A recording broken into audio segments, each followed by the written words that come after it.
Hey everybody, welcome back to Tim Travels. I'm your host Terry, coming to you from Winchester, Virginia. Just waiting on an empty trailer, but like I said before, I get paid to wait, so I'm okay with it. Although I kind of just want to get the show on the road. I'm not going to make it home today. Today's Valentine's Day, by the way. Happy Valentine's Day to everybody. I'm not going to make it home. Well, I could go home now, because my driver manager is like the best. I was like, hey, here's what I'm doing. He's like, okay. Like he's like, you want another load? Yeah, sure. Okay, I'll put this load on you, and so I'll get that load back here tomorrow, if and then I'll wait for an empty or get an empty. If they don't have it, I'll just bobtail, because again, my fleet manager, or my driver manager, is just easy to work with. So anyway, I just haven't felt like talking very much, and I apologize for that, because I know at least a couple of you probably like to hear what I have to say, because I have actually getting close to 4,000 subscribers. I think probably in a couple of months we'll be at 4,000 subscribers. So that's really cool. I didn't even know that I never really envisioned that. I was like, oh, maybe if I get to 1,000 subscribers, that would be cool. But anyway, I wanted to talk about a couple of things. We're going to talk about some trucking stuff. But first, the UnitedHealthcare, right? Their CEO, Brian Thompson, got killed in Manhattan, and the guy that is responsible, or maybe responsible for it, is kind of a folk hero. And I have seen like sheets hanging off of overpasses saying, free Luigi. I'm sure there are t-shirts and hats with that on it. And I'm not condoning murder, but at the same time, I think it was a wake-up call for industry, right?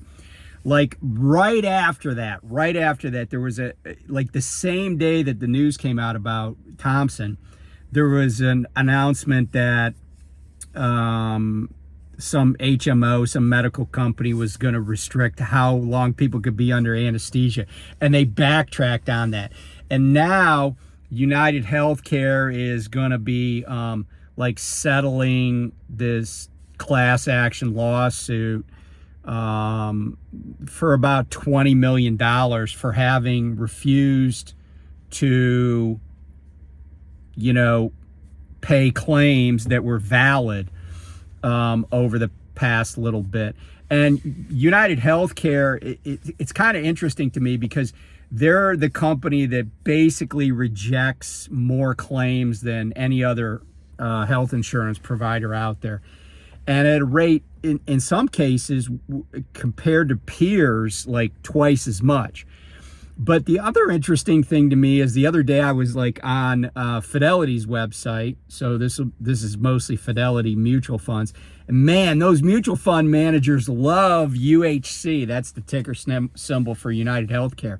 So you know what that tells me? It tells me that UnitedHealthcare, profits and margins and what their dividend is really good, because and in some cases UHC is like the number one stock that in the holdings, right? Because typically prospectuses for mutual funds will list the top 10 holdings and what their percentages are. And UHC, the fact that UHC even shows up on those lists mean it's automatically in the top 10 holdings of all of these specific mutual funds. And I looked at a few. I looked at probably at least a half a dozen, and UHC was in the top 10 on all of them. So, UnitedHealthcare is, I would call UnitedHealthcare the tobacco industry of the healthcare field, because just, no good news, but plenty of profits. But here's why I said in the title that, they're just crap. So obviously after the Brian Thompson killing, just people unloaded on UnitedHealthcare and the healthcare industry, healthcare insurance industry in particular, or in general, and UnitedHealthcare in particular. So UnitedHealthcare, because they're frickin' babies, they doubled down on this whole thing and have hired lawyers to pursue defamation claims against, I guess, people on social media that have badmouthed them.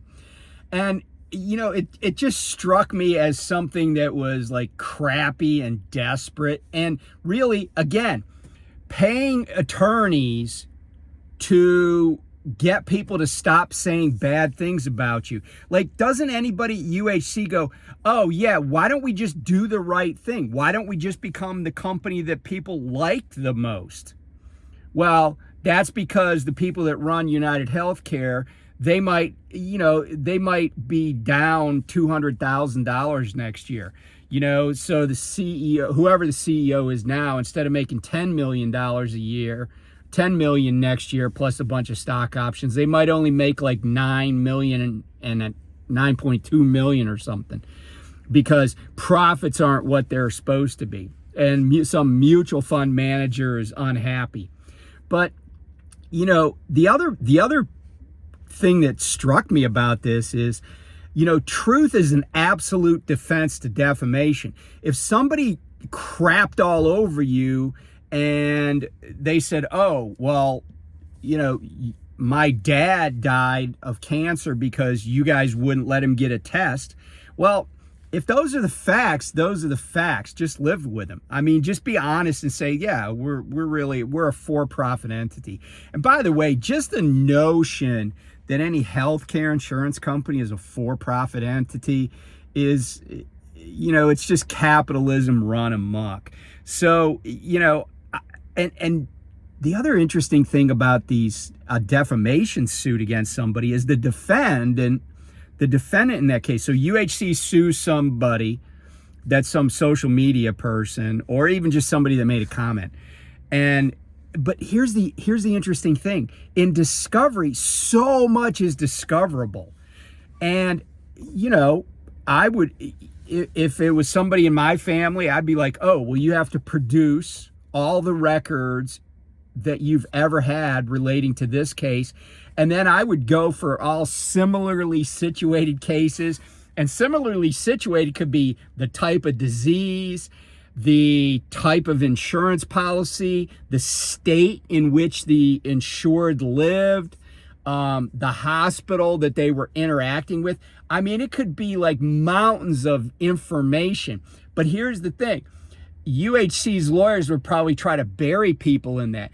But I bet you could get volunteers to just go through all this discovery if you were representing the defendant. But anyway, I kind of digress, but I just thought it just really smacked of desperation and crappiness, to the idea that you're going to sue somebody for being pissed that the policy that should have covered something didn't, and somebody died, So sorry about your bad luck, Brian Thompson, and I said this, sometimes some crazy event has to happen before people take notice.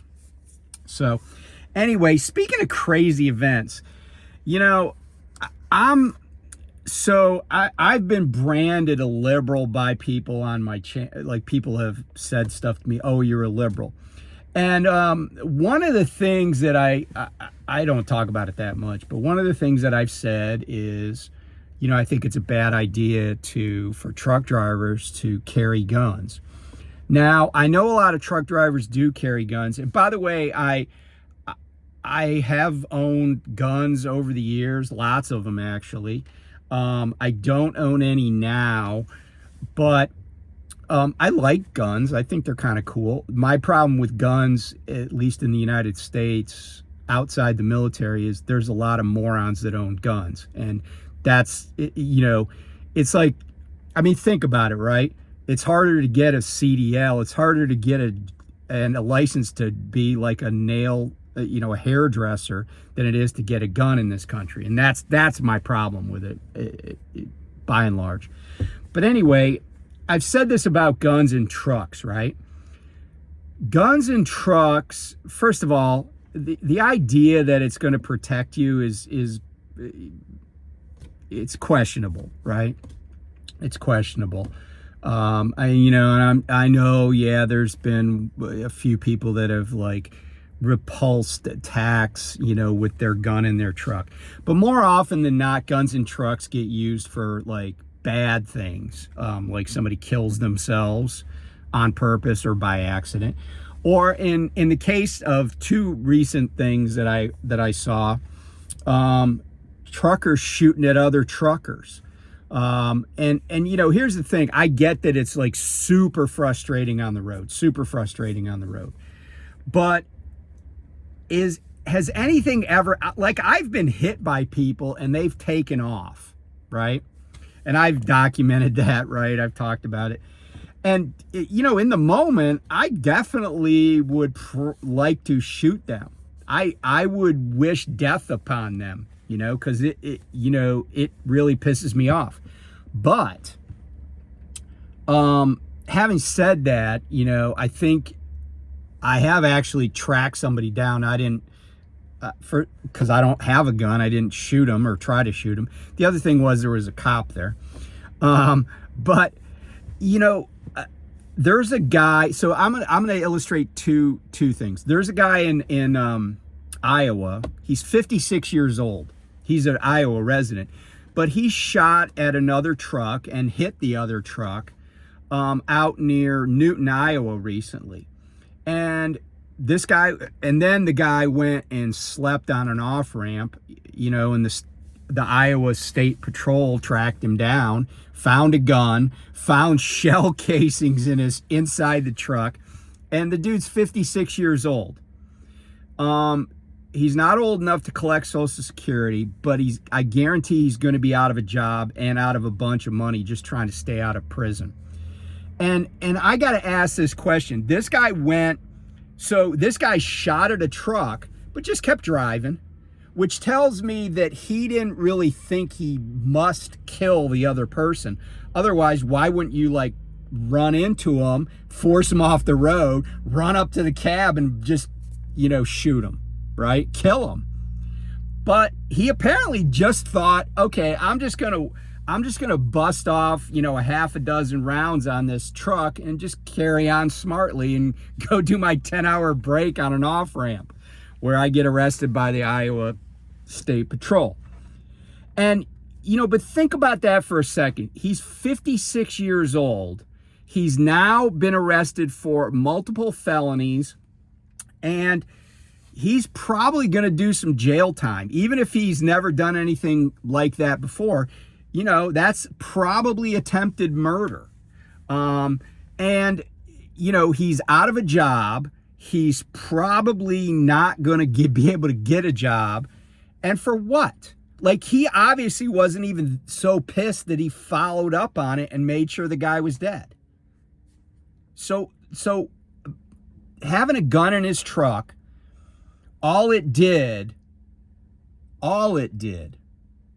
was ruin his career and his ability to make a living and probably take his freedom away when he's at an age where he probably doesn't want to be doing time in the Iowa penitentiary. And the other case, which is in a way, it's not more egregious, but the outcome was worse in a way.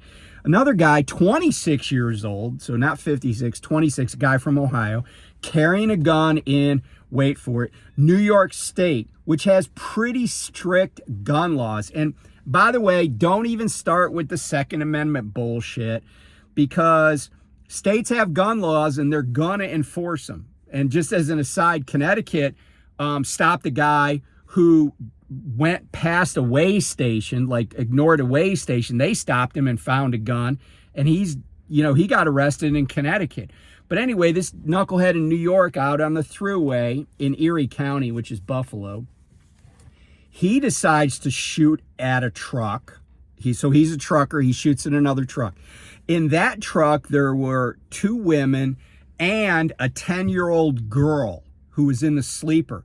The sleeper berth was penetrated by bullets that he fired, at least one. So he got sentenced to 3.5 years in prison recently and 2.5 years of probation. But do you think he's going to get a job anytime soon? I mean, first of all, for 3.5 years or 3 years until whatever, good behavior, he's going to be in Attica or whatever prison they send him to in New York State. But like, what for? Like, what did he accomplish? I mean, I get, like, you know, like somebody beats up your mom and you know who it is and you go and kill them. I get that. I totally get that. I'm totally okay with that even. You know, if somebody beats up your mom. There was a business, so there was a landscaper who I guess was subcontracting with another landscaper, and then the prime contractor threatened to sue the subcontractor, and the subcontractor dude waited for this guy and, you know, for a couple of guys to come through an intersection. This is in my county, and he shot him, right? Killed one of them.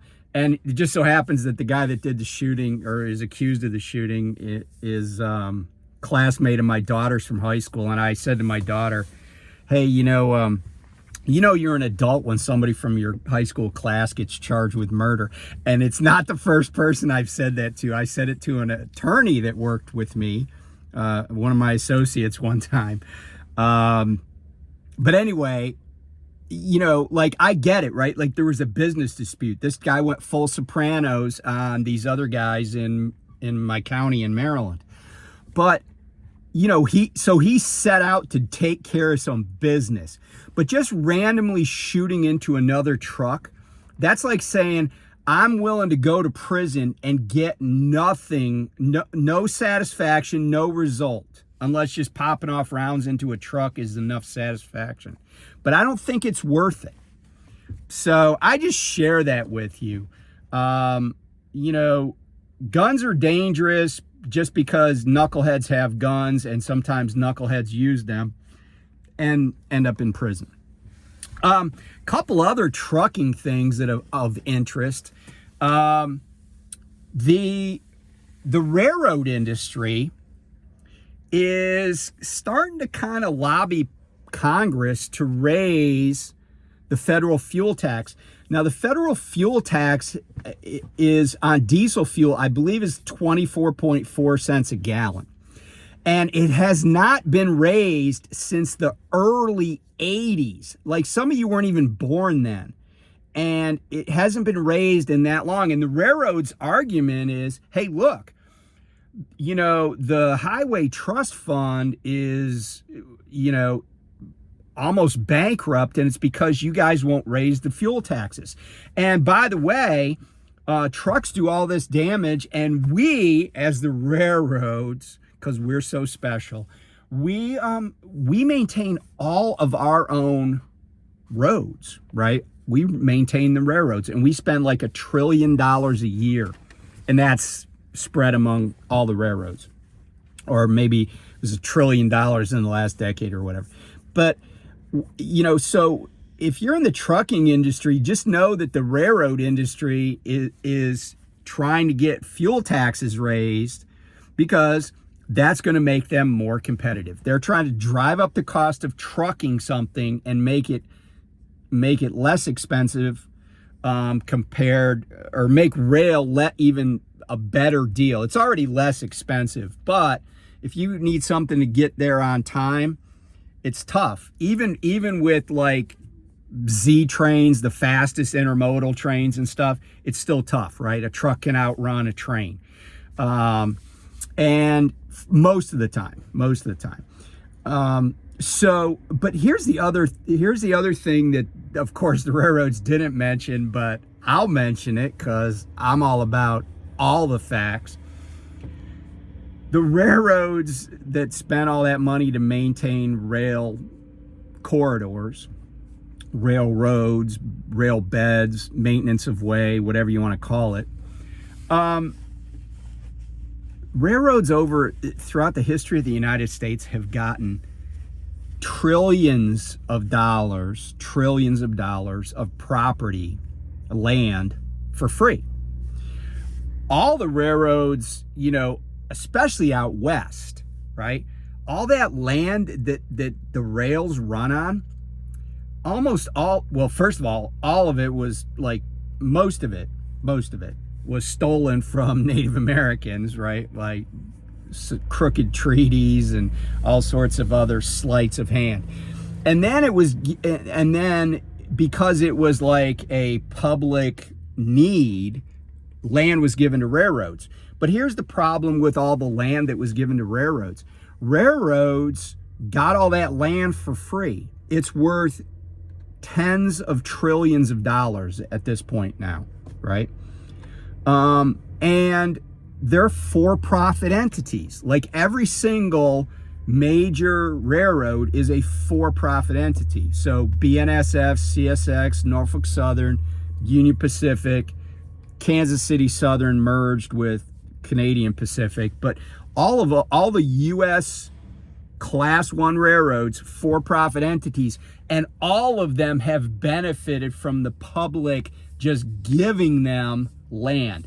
And I might add, as a person who studied the law once upon a time, a lot of the case law in this country, if you go back and look at the history of it, man, railroads always got the benefit of the doubt. They always got the best deal. So be on the lookout for that, because if the railroads can somehow convince Congress to raise the fuel taxes, I mean, think about it. What if they just raised the fuel tax to, like, say, 30 cents a gallon? That certainly would pour money into the Highway Trust Fund. And I think we do need way more money spent on infrastructure. But I'd be curious to know whether the railroads are paying tax on the diesel fuel that they get. I know they're not paying highway use tax on it. But, it just seems to me like the railroads are really trying to up the ante and make trucking a more expensive proposition than it already is. One other thing that I noticed lately, Werner had a horrible fourth quarter, but everybody in the trucking industry that's a publicly traded company is talking about how things are looking up. So we'll have to see. I mean, even like Old Dominion didn't have a great fourth quarter. Several other companies that reported earnings said they didn't do as well as they had hoped, but things are looking up. So I don't know if things are looking up, because now it's February. We're going to get more bad weather, and sometimes bad weather hurts earnings. So we'll have to see. But yeah, I'm going to there's a few things I'm interested in. Obviously, I'm going to keep an eye on and hopefully, get some more information. But anyway, have a happy Valentine's Day. Call or talk to or take your sweetheart out to dinner, whoever that may be. And more storms coming. Oh, one more thing. So I talked about winter driving and almost like the psychology or philosophy of it. And I'm going to tell you something. I went through Wytheville, so where 77 and 81 run together. And I was down there the other day, and it was raining. And I go by this area where 77 and 81 run together. And I see that this road sign, a big road sign, big exit sign, has been wiped out. So it was dark, and on my way back north, I went by the same road sign, and I was able to look across the highway, and I noticed that the tail end of a JB Hunt trailer was sticking up right near where that sign was wiped out, which means that the tractor was way to crap down in this ravine. And I was like, but here's the crazy thing, right? Like, all the snow is almost gone. Like, that storm was like, today's Friday, it was 3 days ago. And I was thinking about that driver. I was like, what was in that trailer? And it wasn't refrigerated, by the way. What was in that trailer that was so important that you were willing to risk your life and wipe out big time Like, not just slide off into the median, but I mean, this dude went down.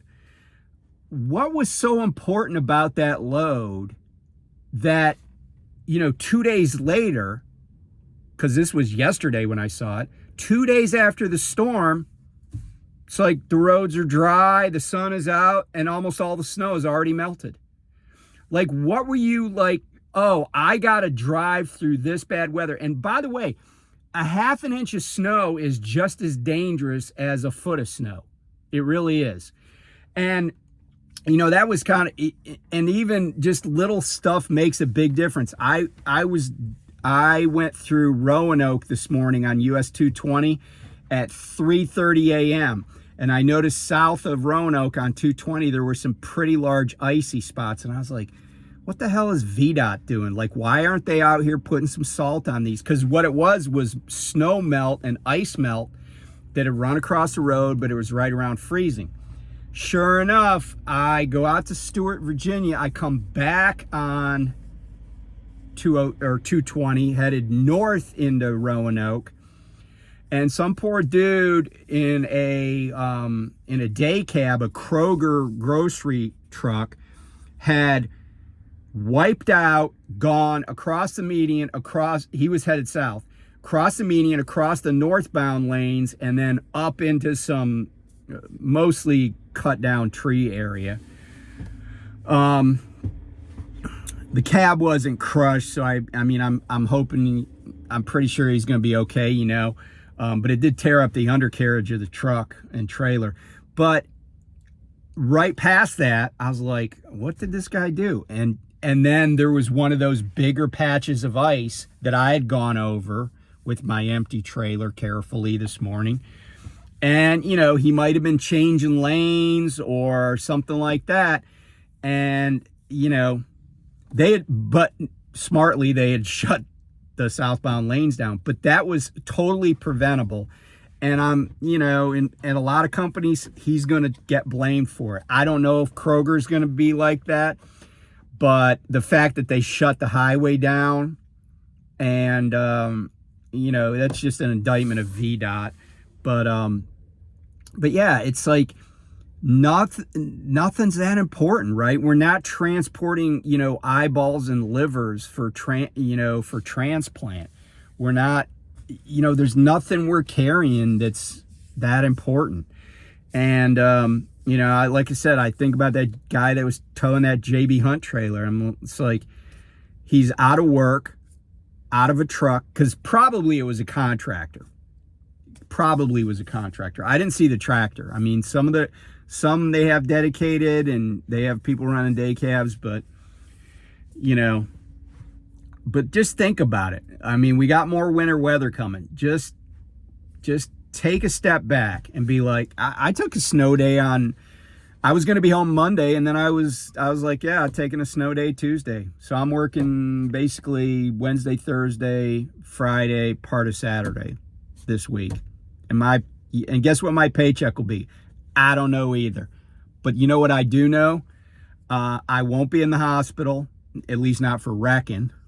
Fingers crossed, because I still got to drive a little bit more. And I won't be out of work because my truck is wrecked. Just think about it. So anyway, thanks for hanging in there, and I will talk to you soon. Bye.